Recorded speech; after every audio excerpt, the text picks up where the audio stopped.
Well, hello, and welcome to another episode of the Laughter for All podcast. I am Comedian Nazareth, and thank you for joining me for episode 236. I have a wonderful guest today, the president of Biola University, the prestigious university, the Bible Institute of Los Angeles, Dr. Barry Corey. He's an author, he's the president of the school, and he's going to be with me in 1 minute. So join us, go tell your friends to come and join us today. Alrighty. Welcome to Laughter for All. It's the podcast with Comedian Nazareth. Well, hello, and thank you for joining me for the Laughter for All podcast. I'm Comedian Nazareth, and it's just been a great week. I just got back from Colorado. I did an event in Colorado Saturday night, Alamosa, Colorado, 8,600 feet above sea level, and no oxygen, of course. I don't know how Coloradans live, but it was a great show, and then I got to share the gospel, of course, at the end. So people turned their life to Christ. Friday night, I was at the Big Church Victory Assembly in Victorville. And we had a great Valentine event, and I got to share the gospel. And then on Thursday, I was in Joshua Tree, and we had a great event over there. It was sold out, full, and you know, laughed with couples. And then Wednesday night, I was in Homeland, California. And somebody, it's funny. I didn't know there was a city called Homeland, California. And when the pastor called me, his pastor Curtis, he said, "Hello, this is Mr. This is Curtis from Homeland." I'm like, "Hey, I'm legal. I have my citizenship.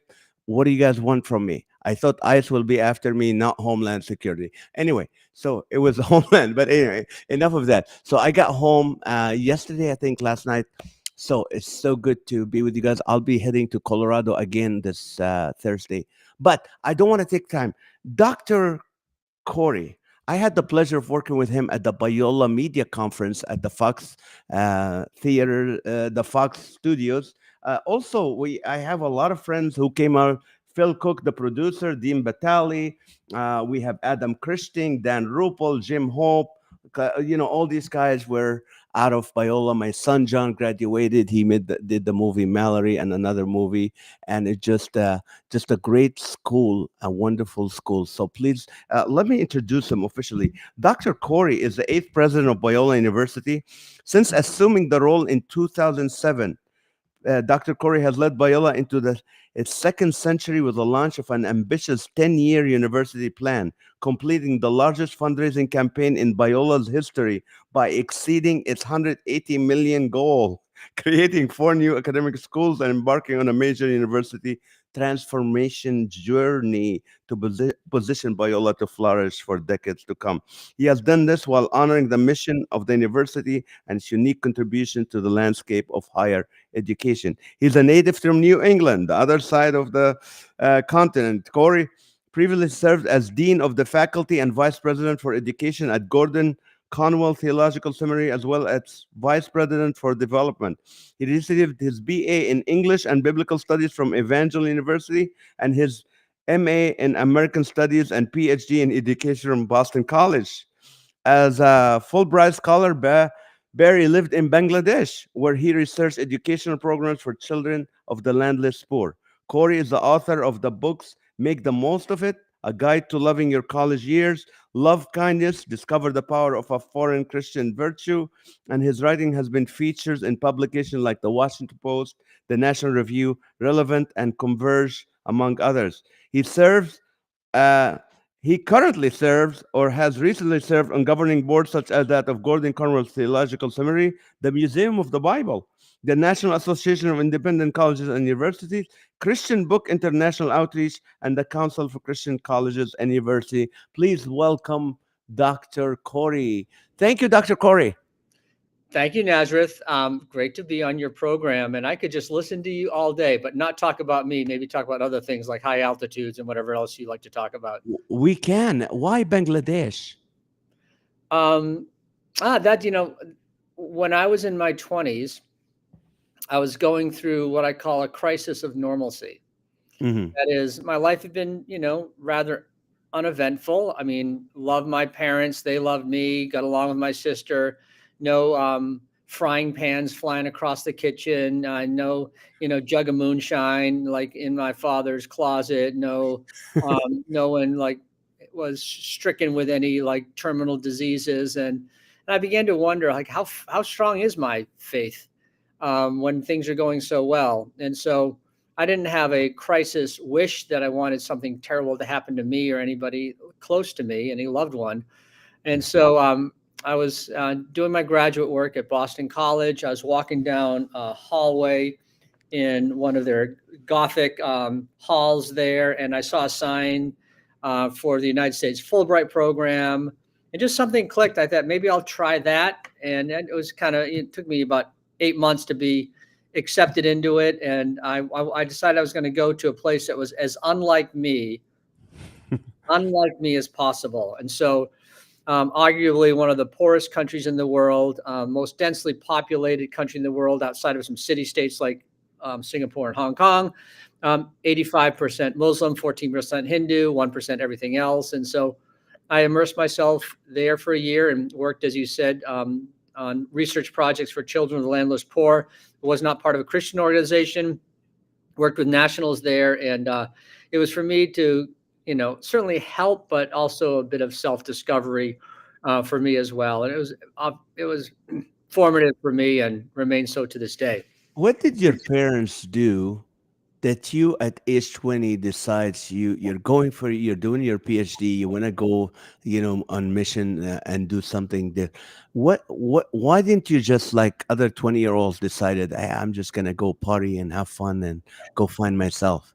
Well, I was probably 28 when I Oh, went. okay. So I was a little So, bit, I was after I did my bachelor's degree. After I did my master's degree, I'd worked for a few years at a college in Philadelphia, and then was in graduate school doing my doctorate. And after I did my MA, I was doing my doctorate work, and I just took a year off and went on that journey. But it was a great journey. I had been dating Paula for few years. We knew each other in college, uh-huh. but years later, she moved up to Boston to teach school. I was living in Boston doing graduate work and started a date. And then she ended up having an opportunity to go to China for a year. So the year I was in Bangladesh, she spent that year in China, and then came back and got married. And that was almost 34 years ago.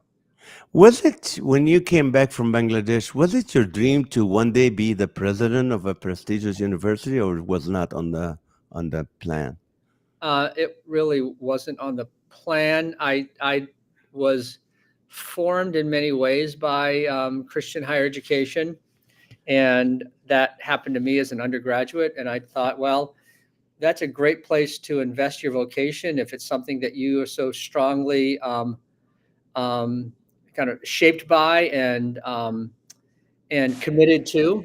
Mm. And so I came back from Bangladesh, and there's one guy I knew. His name is Bob Cooley, and he was the wisest educator in Christian higher education, according to many, bar none.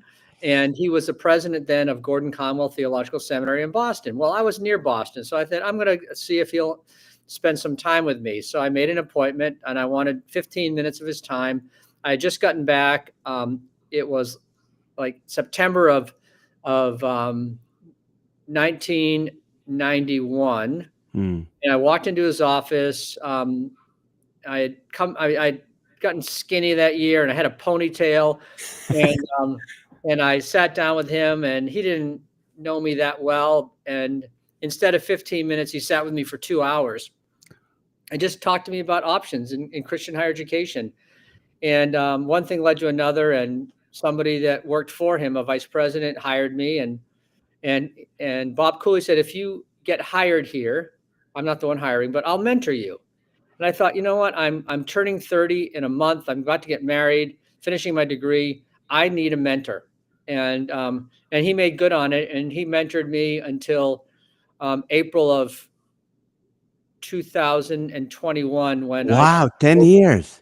No, 30 years. That From 30 years. 1991 to 2021 when I spoke Oh, at his funeral.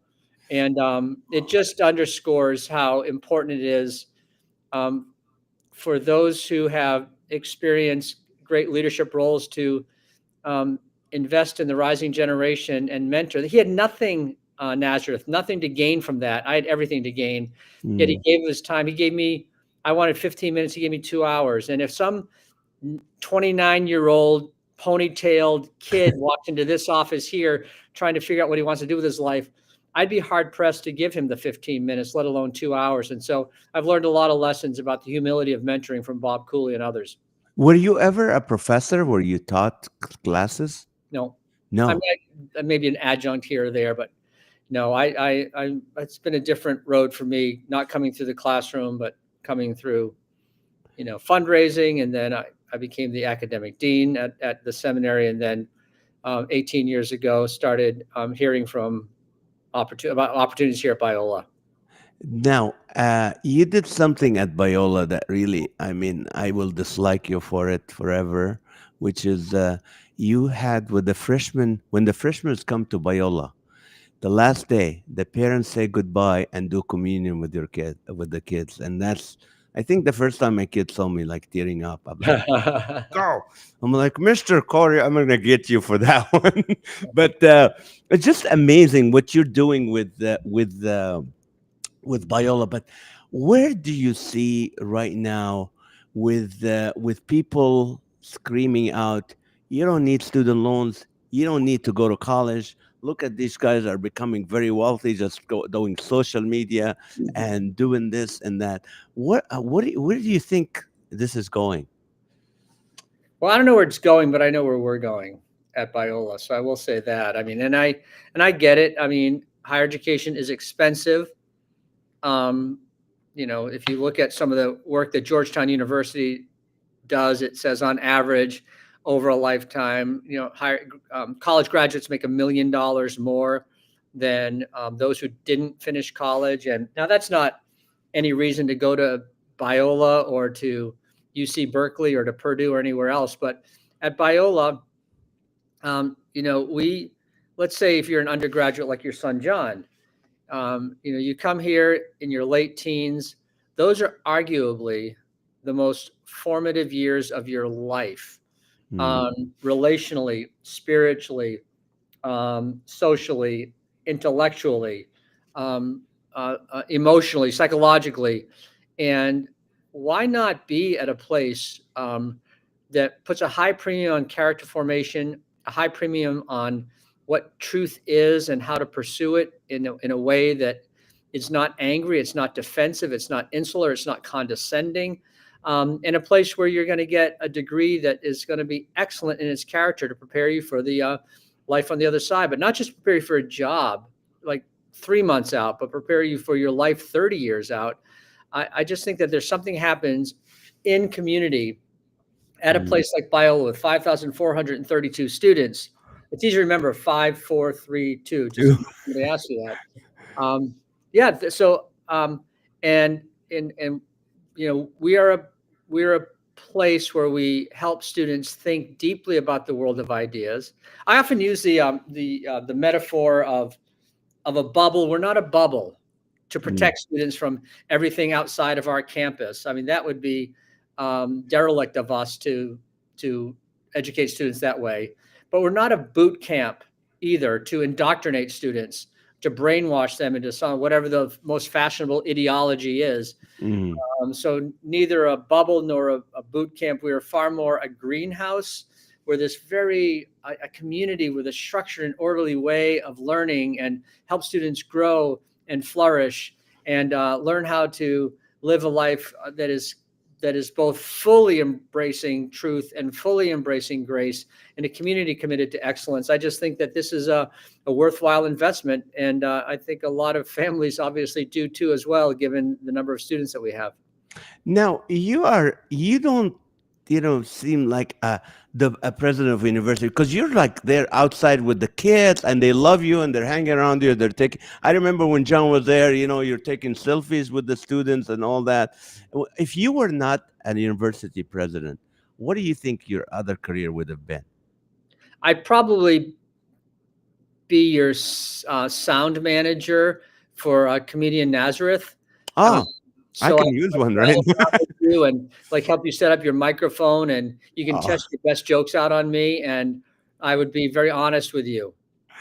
By the way, we I'm a grandfather now, and so as of already. 2.5 years ago, and so this year in chapel, every time I speak in chapel, I start off with a dad joke because I said I'm trying these out on you as students, and I want to know how they work. But if they work with you, I'm going to try them on my grandkids one day. So that's been my latest thing. So yesterday, I asked the students when I spoke in chapel, what what what does Winnie the Pooh have in common with Alexander the Great? What? Oh, they have the same middle name. Did you like that? That's funny. Well, let me help you, even though I don't. This is one of my books, and it's called "You're So Funny, Daddy: Learning How to Communicate with Children Using Humor." And it's also for grandparents, and it has a lot of how to come up with jokes and pranks, and has John. So I will send you a copy just because I say I send the book to Dr. Corey. But speaking of books, you wrote a new book, and it has to do with the guy that found the coin laundries. Can you tell us a little bit? Just take your time. Tell us about this book Yeah, I don't and know. why you wrote it. That book is just out in the last few days. So this has been a labor of love for me. I've been working on it for 21 years Wow. to write the biography of a Canadian from the maritime province of Nova Scotia who moved to Boston with his new bride in the 1920s um, because he had to get out of the economically oppressed northern part of Cape Breton Island and came to Boston believing like I can do it. I can make a living. I can sell things. And he thought he was going to, his name was H. Stewart Gray. First he thought he was going to sell life insurance. Mhm. But he was standing by the side of a railroad station, and a train pulls up, a freight train. And he was just kind of observing it. And he had some money that he had saved. And um, there was there were two cars on that train that came from Newton, Iowa. Newton, Iowa was the headquarters and still is of Maytag. Oh, Um, okay. Back then, it was they were like farm equipment and everything else, but they had just started testing this new household appliance called a wringer washer. Uh-huh. I Yeah, the one. wringer Yeah. washer. It was electric, but it had these two rings that you run it through at the end to squeeze all the water out of it after it went through the cycle. And he thought, I can sell those.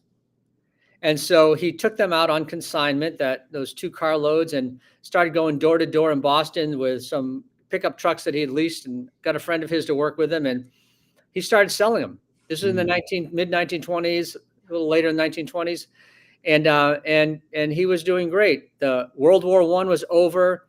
Women's suffrage and women's freedom. And if you can imagine, back then, women were the ones doing the laundries. Right. This, they had this thing called Blue Monday, where it was like they felt blue because they were doing laundry. They also had the blue dye on their hands, and so it took like several days to do the laundry, and it was laborious and tedious and hard work. And then comes this washing machine. You just plug it in, and it does all the work for you. You can imagine how they were so convincing to their husbands. You've got to buy me one of those wringer washers. And good husband said, I'll buy you one. How much is it? And they say $125. He said, we don't have $125.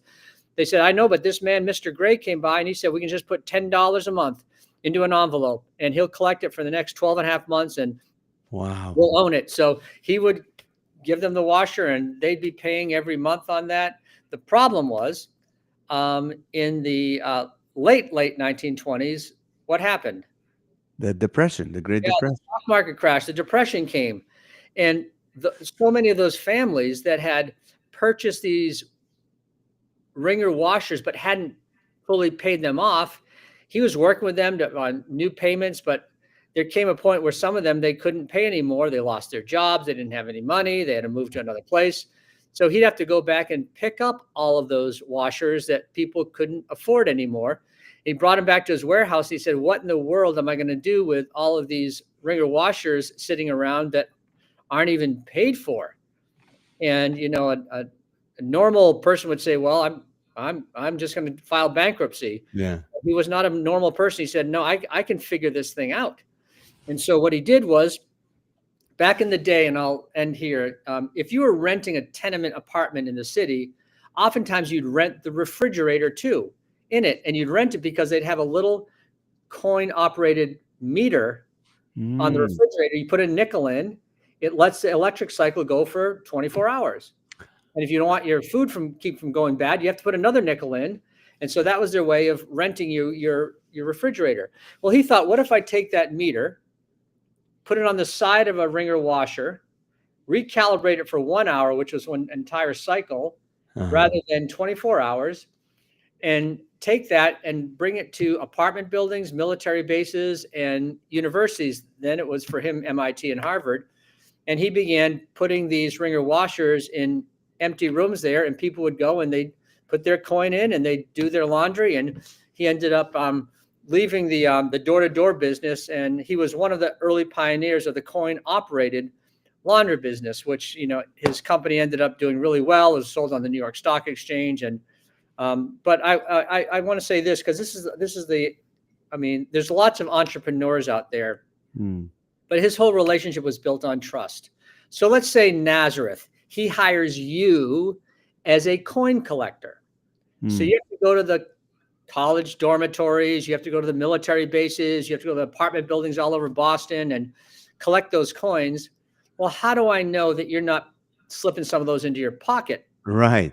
right? And not returning all those coins. So I'm going to hire, I know if I hired Comedian Nazareth, you wouldn't do that. So I'm going to hire someone like you that I trust.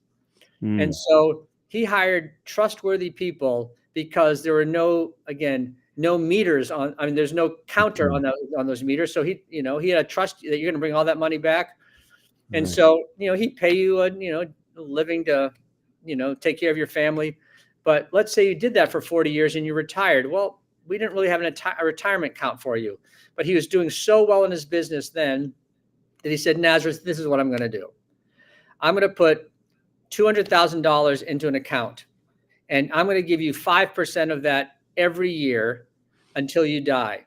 So, Mm, whatever that is, that's, $10,000 a year you're going to get. And that money is actually growing more because it's earning 8%. And so then when you pass away, that $200,000 is now $300,000. And you've been getting, $10,000 a year to help you in your retirement. And that money then is given away to Christian causes. So I was mm. seeing him, even after he died, continued to give because he invested in those people that he trusts. So it's a beautiful story. The book's called The Treasurer, because even though he was a founder and owner and principal of the company, he never took the title president. He only took the title treasurer. Wow. So now, how long does it take you to write a book like this? That one took me 21 years. But I, Oh, that's a yeah, but I mean, I mean, the other books I've written have taken me less time, um, and maybe because those other ones had pressing publishers that wanted me to get them done by a certain date to get it out. And so, whether it's Love Kindness, which I wrote a number of years ago, or Make the Most of It, which is a guide for college students to really love their college years, those I was able to do a little bit more let quickly. me talk a little bit about Love Kindness book, the book about Christian, and this is big for me because that's what I've been speaking out a lot on is, how okay in this generation we're living in, where the country is divided, where some Christians are more nationalistic then they're Christ-like. If you talk to them about I mean, I'm not political, I'm not saying anything, but they're like, okay, we have a savior in the office, or I have this, and he's gonna, we're gonna, we hate these group of people, we hate the Palestinians, we hate the Russians, we hate the Iranians, we hate this, and we hate the gay, and we hate this, and how do you, as a university and as a president, like the leader of that ship, navigate through that with the younger generation going, because our younger generation are more justice oriented, and they're looking at their parents, the strict Christians, like I don't agree with it. How do you deal with that? I'm sorry, that's a lot of questions, but I can break them down. No, I think I get it, because that's actually why I wrote the book. I There are those that have deep convictions, and they live out their convictions in mean-spirited ways, Mm, like kind of going after those that don't vote like them, think like them, believe like them, look like them, whatever it might be. And I call, that having like a firm center and hard edges. mm, And there are those, maybe a younger generation, that are all about, love and justice and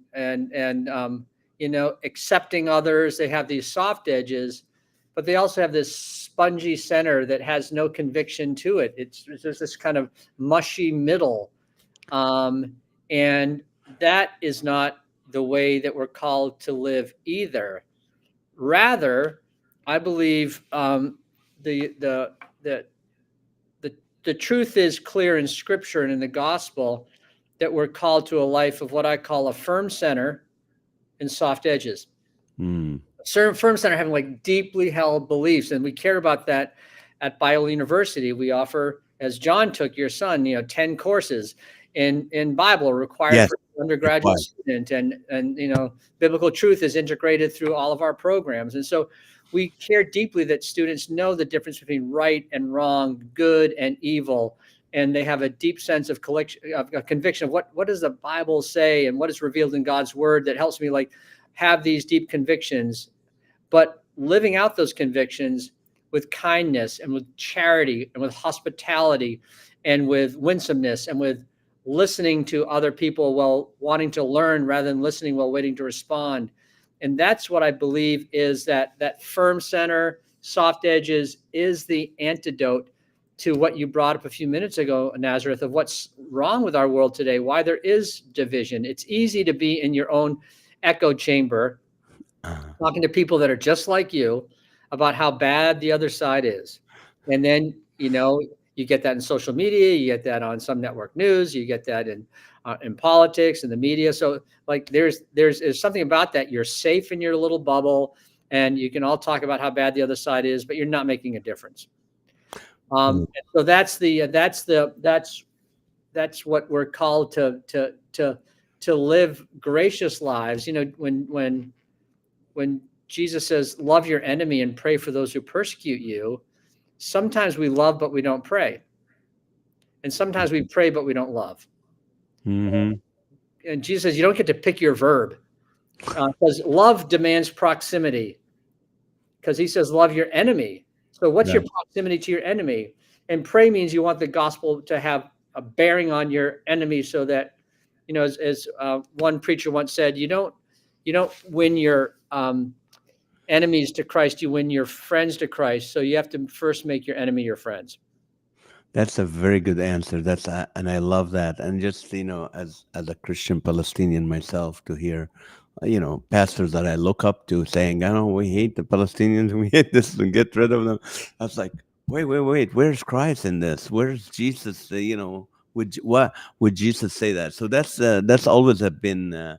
On my heart, and you're right. I see a lot of younger people who are big on just, and I always tell the younger generation, when I said, we can love without affirming people. Mhm.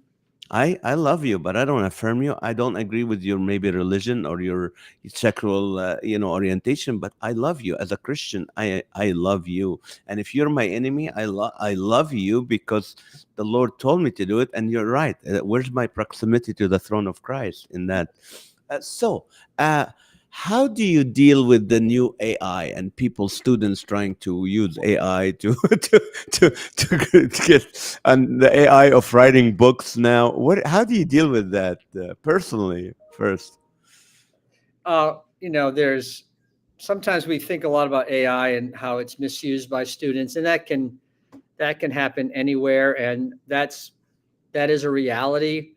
And so there are the negative dimensions of AI, where students could like have, some kind of algorithm write their term paper for them, Mm, and everybody enters the same data. They're going to get different term papers out, so it's harder to be able to trace and AI proof it.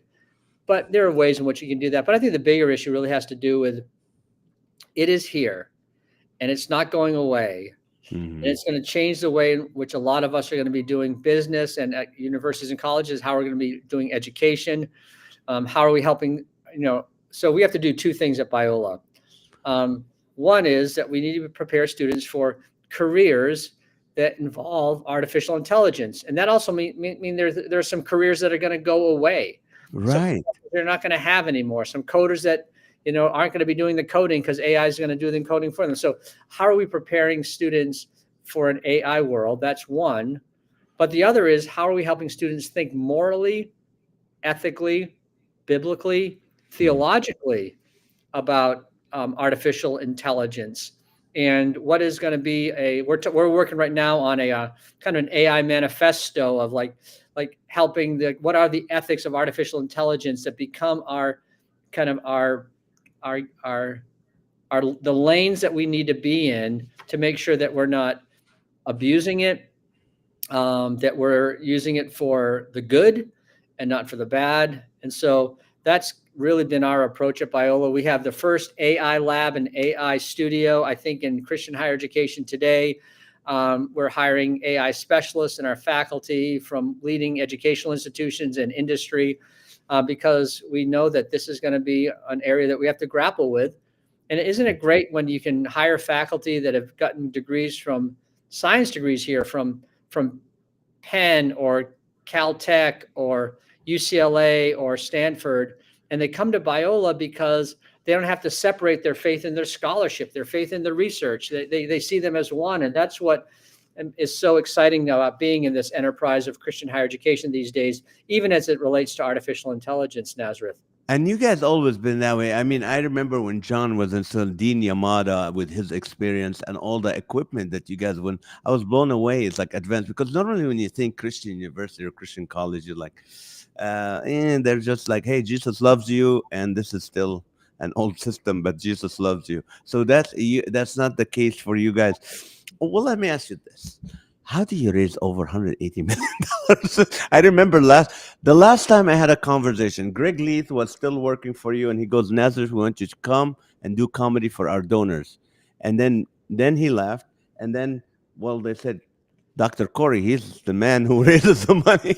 So how do you raise that much money for a school? Give some people ideas. There's some pastors are listening, and some. Yeah.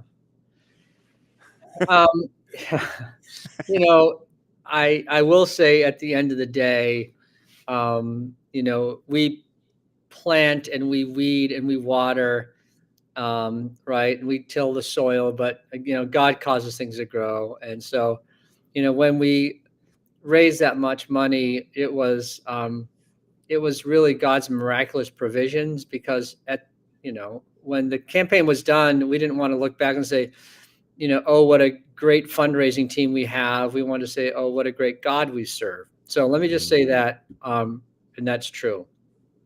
That Mm, said, um, I do believe that people give for primarily three reasons. mm, One is they trust leadership, okay. and it helps when like leaders have been around longer too, because you build relationships and you get to know those who are investors in the university, and their kids and their anniversary, and you've been in their homes, and so I think having trustworthy leadership matters. Hmm. Secondly, they want to believe that there's a vision for the future, Mm, that they're investing in a going concern. I mean, in some ways, it might be a bad analog, but it's like investing in the stock market. You want to you want to buy stock that's going to appreciate, not depreciate, right? So right. there's not that we're a nonprofit institution, so we don't, no one gets a dividend off of the gifts that they give, but they do get a dividend in seeing what our students are doing and where they're going and the influence for Christ that they're making in their world. So that is a dividend. So there's a vision for the future. So trustworthy leadership, a vision for the future, and also a track record that funds have been stewarded well. Okay. that you really are you do. If we're going to make an investment, you are going to steward it well, and you've been doing it for a long time. I think it's easier to give to an organization, sometimes like a Biola University that's been around 117 years, through all kinds of, depressions and economic swings and wars and everything else, and we're still going strong. So there is that track record. Sometimes that might be easier than, maybe giving to a startup when there's no track record. Not that people don't do that, but just saying that those are the three: a trustworthy leadership, a vision for the future, and a track record of really stewarding well the investment of, God's people. That's awesome. I just heard that In and Out is building a building for you guys. That's awesome. Yeah, we have a $73 million building under construction now, almost 50,000 square feet, which is where your son would have studied, because it is our new Snyder School of Cinema and Media Arts Studios. So that groundbreaking was in September. It's well underway. It'll be done about a year from May, and it's going to be a beautiful facility. And yeah, the In and Out family, were very generous to make a very significant gift towards that building, That's and they believe that media, that you're in media, that's your world, Nazareth. That media is one of um, the great forces across the world in influencing culture and society, right? it And so, is right. so again, when it comes to Biola, we care about truth. So our students are steeped in truth in our film school and all of our schools. We care about character, how they live their lives, and that matters when they go out onto the workplace. And we care about excellence, that they're going to be good at what they do. Mm, And excellence, I think, is one of the great apologetics in the workforce. That if you're a lousy accountant, then maybe people aren't going to listen to you that seriously when you start talking about what your faith means to you. But if you are like far and away like a leading accountant in that firm, and you're doing outstanding work, people are going to say, "Huh, that person is amazing at what she does. I want to listen to what she says." you're right. You're. So, Uh, are you also the president of the Talbot Seminary? yeah, we have 8 schools, and Talbot School of Theology is one of them. Okay. Is it true? I just heard this, but I could be wrong, that most of the seminaries in the United States only teach the dispensational theory, and it's very difficult to find one that does not. Is this true? No, It's not. no, Okay. no. I think the minority of seminaries teach from a dispensational point of view, not the Mm. majority. Oh, okay. Okay. Now, what makes you cry? Um, what makes me cry? Well, I can, I want a real Barry, not Dr. Barry. I I can cry want Barry to talk to me. with a heart tugging story. Easily makes me well up. Um, so we have an Old Testament faculty members here who was telling a story the other day of having staph host disease that came out of leukemia, and I just couldn't hold it together. It just Mm. so a touching story. Um, um, I'm very moved by narratives. When I Mm. was a kid, there was a movie called Dog of Flanders, and I was probably 7 years old, and I was at my aunt Mabel's house in Barrington, Rhode Island, and that movie is on. And in Dog of Flanders, the dog dies, and when the dog died, um, like I acted like I had to go to the bathroom, but I didn't want anybody to see me. I went in the bathroom and just wept because I Mm. felt so bad for that boy. I think the grandfather died. I hate to be spoiler alert. The dog died too, but it busted me up, and so I'm easily moved by stories. Uh, now, I know there's a friend of mine. She's a Lebanese professor at your school, and she lost her home for the fire over the fire. She lives with her mom and dad, and I I I want to remember her. I won't mention her name, but that she goes to your school as well. So a lot of people that I know that it, and what I like about Biola is you guys were. I mean, we're talking 20 some. I've been doing comedy 30 years. I remember when we started, the Christian comedy in California. I mean, there was a man. it was Dan Rupel and stuff, and they were teaching improv at Biola when nobody else knew what do you mean laughter, and you guys were teaching Yeah. that, so that was really amazing. Now, when did Barry, the young man, came to know Christ as Lord and Savior seriously? How did that happen? Um, yeah. First of all, yeah. Two other things. Yeah, yeah. We did have a faculty member that lost her house, and I talked to her the next day, and she just, she's going to come through it because she is. Um, she's not going to be overcome by this. Devastating. Her parents from Lebanon were with her. They had to flee the house with their meds and their passports, and thinking that they'd come back, and they didn't come back. But Mm. it will be a beauty for Ashes story. And then yeah, back to the stand up. Yeah, it's great because I used to listen to was it Isaac Airfreight or something Oh back in yeah, when yeah, Dan Rupel, I was a yeah, Isaac kid, is and great. then I met Dan Rupel when I came out here, and he was telling me like he was part of that, and I thought like I was you know in an Academy Award lineup, and I'm in the presence of celebrities. So Biola is, I mean, we moved from Boston to Biola back in 2007, 18 years ago almost. And it's been great to be here and all the wonderful people we've had a chance to meet and work alongside. My father was a Pentecostal preacher, Mm. and he was preaching a sermon when I was 4 years old in St. John, New Brunswick. And I was sitting next to my mother on the left side of the sanctuary, and my father made some statement about this is how you can become a Christian. And I turned to my mother. He was preaching. And I turned to my mother. I said, I'd like to do that. And I remember, she prayed with me. And so that was like my first like memory of having have a spiritual decision was made. And it involved both my mother and my father, which was in retrospect, here I am, whatever that is, almost 60 years later, realizing the great influence that parents can have on the faith of children. And then you march on, and some years you're doing great and some years you're not doing that great. And I talked about that crisis of normalcy in my 20s, and how just you learn through more often through valleys than on mountaintops. Now, as I don't want to take more of your time, but you're one of those very eloquent people. Can you speak to someone who's watching right now? Maybe he's an academic, but he's not, it's all up here, or it's not here, or he's not accepting the idea of Christ and salvation, and it's the only way to heaven. Can you speak a few minutes to that person? You mean he intellectually believes in God but not spiritually, or just doesn't is agnostic completely, or Both. Some who are agnostic are watching, and I know there's some people who watches my show that's, some are atheists, some are just up here, some are not serious about Christ.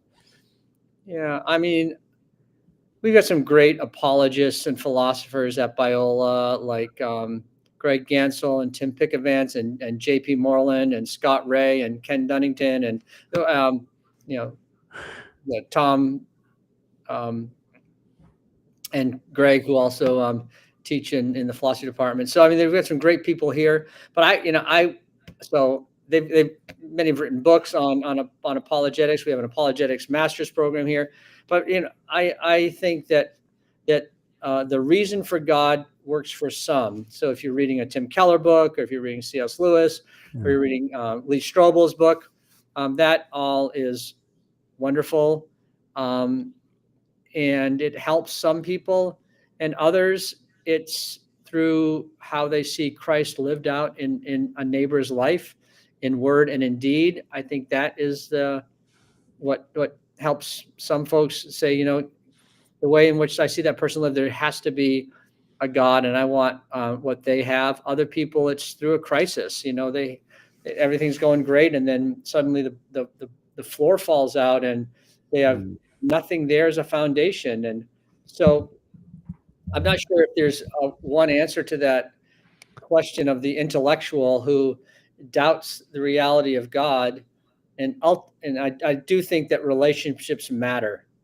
And, Mm. and I said that earlier about, love your enemy and pray for those who persecute you. That, and when Jesus says, you have heard this, says, I love your neighbor and hate your enemy.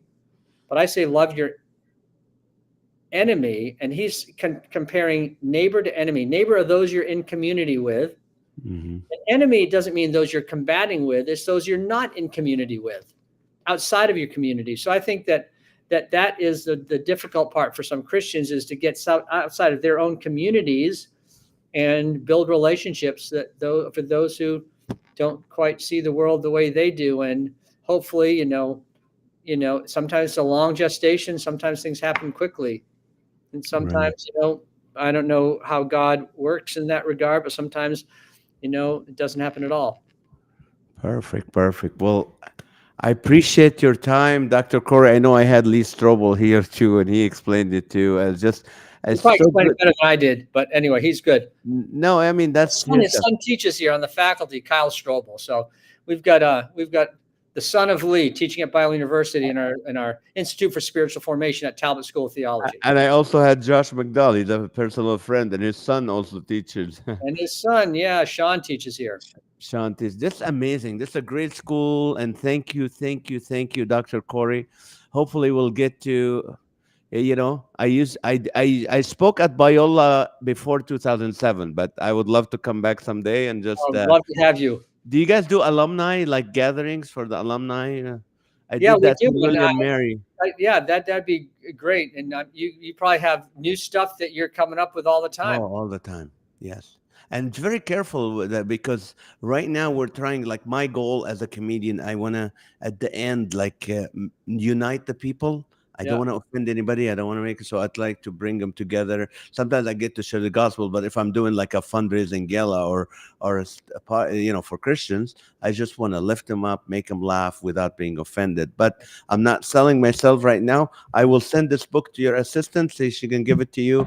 But I love that joke, Alexander the Great and I Winnie the also Pooh. have this dad joke little thing that they gave me. So if you push it, When do doctors get angry? When they run out of patience? there you go. So if I'm You- ever That's replaced my job. You're taking my job away with a device. no, what you need to do is, like, you put your voice on there, and you could sell these little dad joke buttons, and put Comedian Nazareth right on there. Oh, that's funny. Okay, how can someone? I know some people who listen to my program. They're very. I mean, they're in high positions, and they. What if they would love to have you come and speak, or have to get the book, The Treasure? How can they do that? I think it's the easiest thing is reach out to the office here at Biola, president at biola.edu, um, and yeah, that would be the best way to do it. Okay, and Happy to help if there's any way that would kind of work out.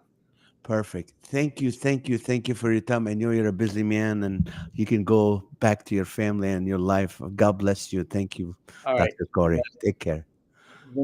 Bye. All right, guys. Thank you for watching. Thank you. I'm really honored to have Dr. Corey here and the time he spent with us. We did like 40 over 45 minutes. I didn't want to take that much of his time, but it was great and it was really encouraging. So if you have a student in high school, I mean, look at Biola. This is the president. This is the leader. They're telling you what they're doing and what they're gonna do and how your student gonna thrive and how he's gonna have that Christian core and how to be loving and have soft edges. So that's really interesting. So reach out to Biola University to be able to see how you can get your student in there. And if I can afford it, you can afford it. And then. They also have probably, I'm sure they have scholarships and other programs. But also, if you like Dr. Corey to come and speak, to your organization and stuff. I know he's not making it available, but you can reach out to his office and see if you can get him. But really, go get that book, The Treasure. You can reach out Biola. I'm sure it's on Amazon right now, or you can find it on Amazon, or go to Biola University and find out to the president's office and see how you can get a copy. Thank you guys so much for watching. To find out where I'm going to be doing two men's conferences, like not just comedy and teaching.